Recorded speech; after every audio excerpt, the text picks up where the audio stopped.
दोस्तों, नमस्ते प्रणाम। हम किरण शर्मा, हम मंजू शर्मा अपना यूट्यूब चैनल पर सबको स्वागत करी छी। नमस्ते प्रणाम सब दीदी भाई जी के प्रणाम, सब यूट्यूब फैमिली के प्रणाम, जते दाई माई दीदी सुनबे सबके प्रणाम। और हम दोनों देवरानी जेठानी जा रहा से बहुत प्यारा सा कोहबर गीत गावा। हाँ सब जरूर सुनाब, कमेंट करके जरूर बताए।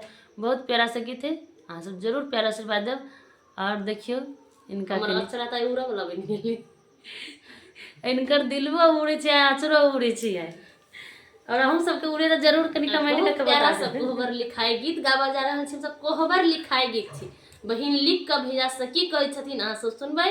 और बहुत प्यारा सा गीत है, सब जरूर सुनब। जरूर विवाह में अहाँ सबके ओहने लिखाइए कि नहीं से जरूर अहाँ सब कमेंट करके हमरा बता। हमरा सबके जब जरूर कोहबर लिखाइए। लिखाई छे तो बहिन देखियो ने की मांग रहल छै उनका से।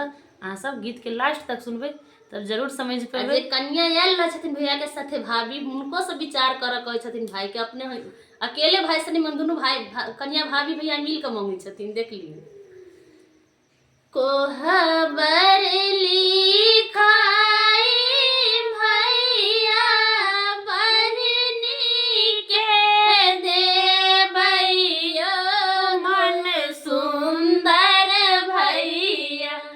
कोहबर लिखाई भैया बहिनी के देबैयो मन सुंदर भैया।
कनी सोच समझ के विचार करके देवे करबे छोड़बे ने।